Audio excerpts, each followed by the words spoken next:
Dengue बुखार एक कष्टकारी, शरीर को कमजोर बनाने वाला रोग होता है जो कि मच्छर के काटने से फैलता है। डेंगू बुखार एक संक्रमण है जो डेंगू वायरस के कारण होता है और डेंगू का इलाज अगर सही समय पर नहीं कराया गया तो ये बहुत ही खतरनाक साबित हो सकता है। डेंगू का इलाज समय पर कराना जरूरी है, नहीं तो ये जीवन के लिए खतरा साबित हो सकता है। डेंगू बुखार को हड्डी तोड़ बुखार भी कहते हैं और वो इसलिए कहते हैं क्योंकि इससे पीड़ित व्यक्ति को हड्डियों में असहनीय दर्द होता है, असहनीय कष्ट होता है, उसकी मांसपेशियों में बहुत ज़्यादा अकड़न और दर्द होता है, जिसकी वजह से इसे हड्डी तोड़ बुखार भी कहते हैं। फ्रेंड्स, आज का हमारा टॉपिक है डेंगू बुखार। तो चलिए आज की इस वीडियो में हम जानते हैं डेंगू बुखार क्या है, किस वजह से फैलता है, इसके कारण क्या है, लक्षण क्या है, इसका इलाज और उपचार क्या है। तो चलिए आज का वीडियो शुरू करते हैं। तो चलिए सबसे पहले ये जान लेते हैं कि डेंगू बुखार होने का कारण क्या है, किस वजह से होता है डेंगू बुखार। तो फ्रेंड्स, डेंगू बुखार वायरस यानी विषाणु द्वारा फैलने वाला रोग है, ठीक है। और इसके 4 प्रकार होते हैं, जिसे टाइप 1, टाइप 2, टाइप 3 और टाइप 4 कहते हैं, ठीक है। डेंगू बुखार छुआछूत वाला रोग नहीं है, यानी अगर कोई व्यक्ति डेंगू बुखार से संक्रमित है तो उसके पास रहने से, उसकी सेवा करने से, उसकी देखभाल करने से आपको डेंगू नहीं होगा, क्योंकि ये पूरी तरह से वायरस यानी विषाणु द्वारा फैलता है। डेंगू बुखार व्यक्ति को मच्छर के काटने से होता है, ठीक है। मच्छर के काटने से डेंगू बुखार होता है, ये तो आप सभी जानते हैं। और इन मच्छरों को एडीज मच्छर कहते हैं जो दिन में काटते हैं, और बारिश के महीनों में और उसके तुरंत बाद के जो महीने होते हैं उनमें ये सबसे अधिक होता है। जैसे जुलाई से लेकर अक्टूबर का जो महीना है, उन महीनों में डेंगू बुखार होने का चांस सबसे ज़्यादा होता है, ठीक है। जब ये एडीज मच्छर किसी व्यक्ति को काटते हैं तो डेंगू वायरस व्यक्ति के रक्त प्रवाह में चला जाता है, जिसकी वजह से होता है डेंगू बुखार।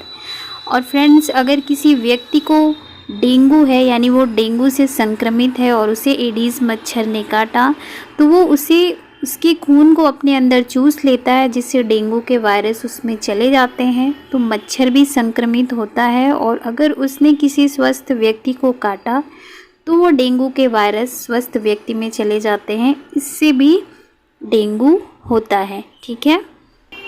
चलिए अब जान लेते हैं कि डेंगू बुखार होने के बाद हम इसे कैसे पहचानें कि ये डेंगू बुखार है, इसके क्या लक्षण होते हैं जिसको हमें पहचानना है और फिर हमें तुरंत डॉक्टर के पास जाना है, इलाज शुरू करना है। बहुत ज़्यादा हमें इसे इग्नोर नहीं करना है। तो चलिए देखते हैं डेंगू के लक्षण क्या होते हैं। डेंगू बुखार का जो पहला लक्षण है वो है अचानक से तेज बुखार, और ये जो बुखार है वो 105 डिग्री तक जा सकता है। डेंगू बुखार के जो लक्षण होते हैं वो संक्रमण के 4 से 6 दिन बाद शुरू होते हैं, ठीक है। जैसे आज आपको मच्छर ने काटा तो ऐसा नहीं है कि आज ही आपको डेंगू के लक्षण दिखेंगे, 4 से 6 दिन लगते हैं।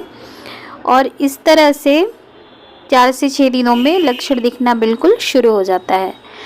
और इसका दूसरा जो सबसे बड़ा लक्षण है वो है तेज असहनीय सर दर्द और हड्डियों में दर्द।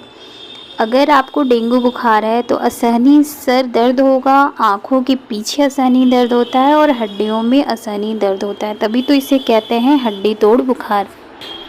आँखों के पीछे वाले भाग में गहरा दर्द होता है, बहुत तेज़ दर्द होगा आपके आँखों के पीछे वाले भाग में। इसके साथ ही त्वचा पर लाल लाल चकत्ते दिखाई देना शुरू हो जाते हैं। अगर ये सारे सिम्टम्स हैं तो आप जल्दी से डॉक्टर को दिखाइए, ये डेंगू के लक्षण हो सकते हैं। इसलिए फ्रेंड्स बिल्कुल भी इग्नोर नहीं करना है, देर नहीं करना है। मैं आपको अपनी कहानी सुनाती हूँ। 2 साल पहले मुझे भी डेंगू बुखार हुआ ये था कि हम लोग BHU से वापस आए और उसके 1-2 दिन बाद मेरी तबीयत ख़राब होना शुरू हुई। उस समय सितंबर लास्ट चल रहा था और यहाँ पे बहुत ज़्यादा डेंगू फैला हुआ था मेरे ही मोहल्ले कॉलोनी में। और फ्रेंड्स, सबसे ज़्यादा जो बुरा हुआ वो ये हुआ कि फ़ीवर मुझे था, मतलब बुखार, मुझे डेंगू बुखार था। लेकिन जब हम डॉक्टर के पास गए तो डॉक्टर ने बोला कि ये टाइफाइड है। और उन्होंने उसकी दवा शुरू कर दी, जिससे मुझे कोई आराम नहीं हो रहा था, फ़ायदा नहीं हो रहा था। मेरी कंडीशन इतनी ख़राब हो चुकी थी और मेरे कमर में, सर में, आँखों के नीचे इतना भयंकर दर्द, इतना भयंकर दर्द ना कि सच में हड्डी तोड़ बुखार है। असहनीय दर्द मैंने झेला और इसके साथ ही लाल त्वचा पे लाल लाल दाने, स्पॉट भी थे। तो ये सारे लक्षण तो डेंगू के हैं। और मेरी गलत टाइफाइड बता के डॉक्टर ने जो दवा शुरू करी, उसकी वजह से प्लेटलेट्स बहुत ज़्यादा कम हो गया था। खैर, शिव जी की कृपा से सब सही हो गया। तो फ्रेंड्स, मैं नहीं चाहती कि आप में से कोई भी इसे इग्नोर करे, देर करे या फिर गलत इलाज करे। तो चलिए फ्रेंड्स, जान लेते हैं कि हमें डेंगू से कैसे बचाव करना है।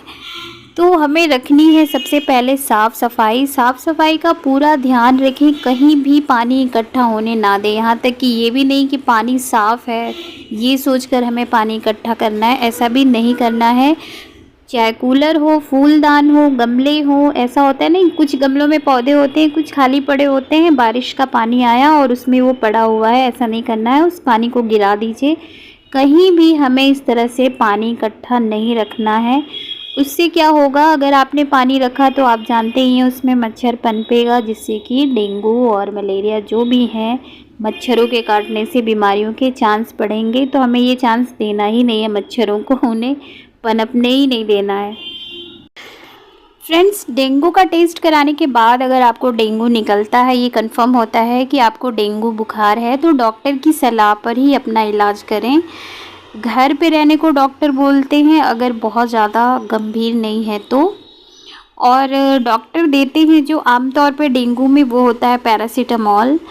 और इम्यूनिटी बढ़ाने वाले औषधियों का प्रयोग करें, जैसे एलोवेरा जूस हुआ, पपीते का जूस तो बहुत ही फ़ायदेमंद होता है। फ्रेंड्स, जब मुझे डेंगू हुआ था तो मेरे पेरेंट्स देते थे मुझे पपीते का जूस। पपीते की पत्तियों को पीसकर पानी के साथ मिलाकर पीने को दिया जाता था। सच में बहुत कड़वा होता था बट बहुत इफ़ेक्टिव था, यानी उसका बहुत अच्छा लाभ हुआ। प्लेटलेट्स मेरे बढ़ने शुरू हो गए। इसके साथ ही बकरी का दूध भी देते थे वो लोग। जान पे आती है ना तो इंसान कुछ भी खा पी लेता है, तो मेरा भी वही हाल था, बकरी का दूध तक मैं पी गई। और अगर आपकी इम्यूनिटी वीक है तो आप किसी भी बीमारी से नहीं उबर सकते हैं, इसलिए अपनी इम्यूनिटी को स्ट्रॉन्ग बनाइए। इम्यून सिस्टम को हमें स्ट्रॉन्ग बनाना है, तब हम किसी भी बीमारी से उबर सकते हैं। इसके साथ ही हमें हाइड्रेट रहना है।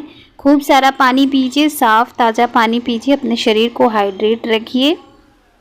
इसके अलावा फ्रेंड्स, त्वचा को खुला ना छोड़े, लंबे बाजू की शर्ट, कपड़े पहनने की कोशिश करें ताकि मच्छर जो है वो काटे ना, किसी तरह से मच्छरों के संपर्क में ना आए।